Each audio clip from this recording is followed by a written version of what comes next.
Previously on Gearz.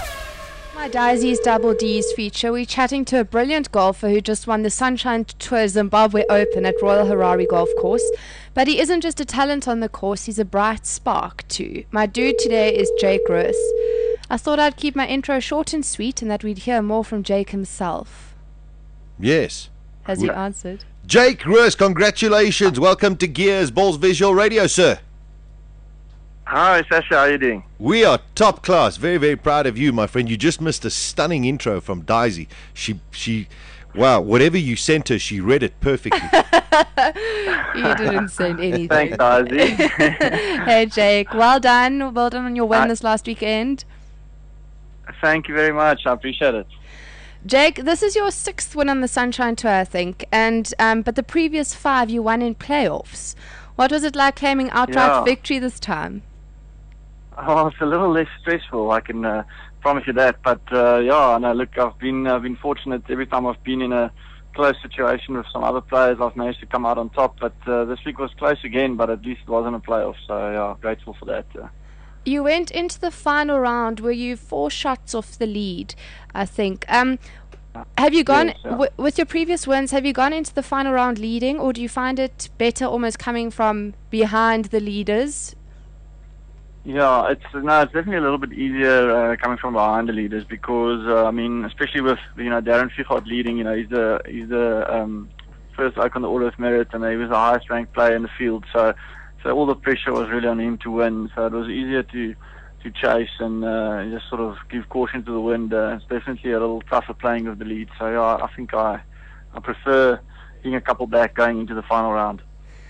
Jake, over the last year or two, your game has been good enough to compete overseas. Are you planning to go and try get onto one of the tours overseas soon? Yes, I did go to Asian Q School, just missed out there on the final stage. As did your boyfriend, we were in the same boat there. So that was a bit of a bitter pill to swallow. But yeah, I'm definitely planning to go play the European qualifying school at the end of the year. Yeah, so the next step would definitely be and try and get a foot in the door somewhere on an overseas tour. But yeah, I think you just got to keep giving yourself opportunities. Play in the qualifying schools and so forth.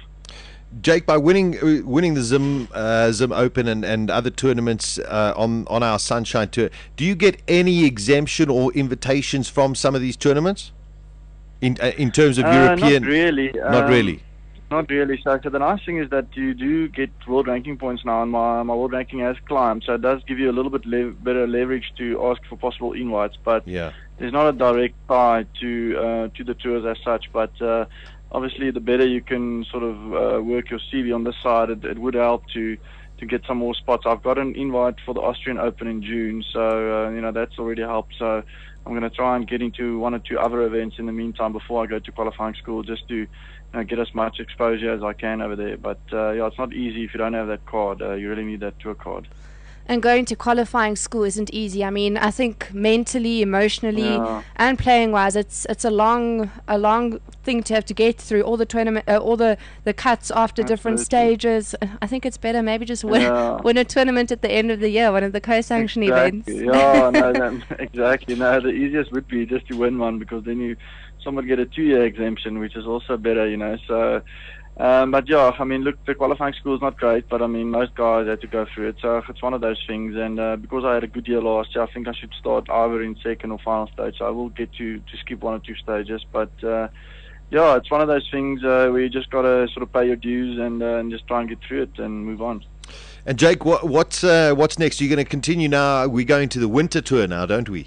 I think soon, yeah. Yes, that's right. We're going to Swaziland next week for the nice Investec tournament over there, so really looking forward to that. It's a really fun event. We've got that point system, so it really promotes aggressive play, so that's going to be fun. And yeah, we've actually got a good schedule. We've got Zambia and another one in Swaziland, some nice purses there. The purses have all grown. The tour is doing really well. The tour has grown immensely the last couple of years, despite tough economic times. So I think we, as South African tour players, can be very grateful. Thanks, Selwyn.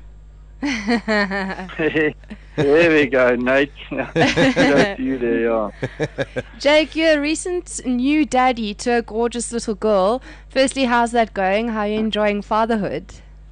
No, it's awesome. Yes, it's really, really nice. I really enjoy it. Shame when I got back yesterday, when I saw her, she almost didn't recognize me. So that was not so nice, after being away for 1 week. Memory seems to go at 4 months. But no, yes, I'm really enjoying her, and she's beautiful, and she just smiles, and yeah, it's lovely. Yeah. Well, at least you brought some cash so you can pay for the nappies.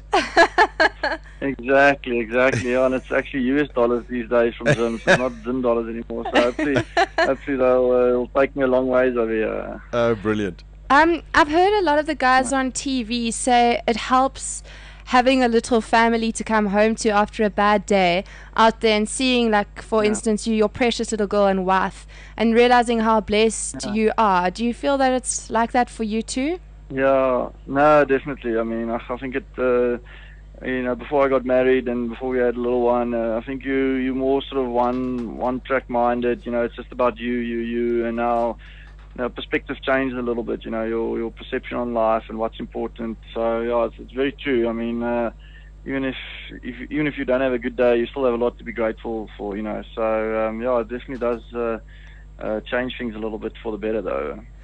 Okay, Jake, I don't think many people know this about you, but you aren't short of brain cells either. You're currently studying while playing on the tour. Could you tell us a bit more about that? Yeah, the thing is, the problem with me is that if I just play golf and we have some off time in between tournaments or whatever, I need to keep myself busy. And I've tried things, I wanted to do another job maybe or whatever, but best thing I found is studying, just to keep the brain occupied a little bit. So I started studying law last year, and since I've started studying, I've really played some good golf. So I think it's been a good combination.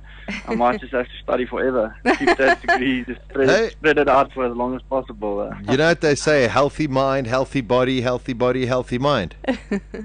Yeah, I suppose. But I think the thing is, it's a bit of just a distraction, because golf is tough enough, and I think, most guys out there, everyone tries really hard and they're very dedicated, and sometimes I think you can overkill something a little bit. So, the studies, they got the deadlines put out for me there, so it forces me really to go do something else as well. And then when I get back to the golf, I'm keyed up for playing golf again. So it's a nice mix, and, through UNISA, it's easy to schedule your things around your own time and so on. So it seemed to have worked really well.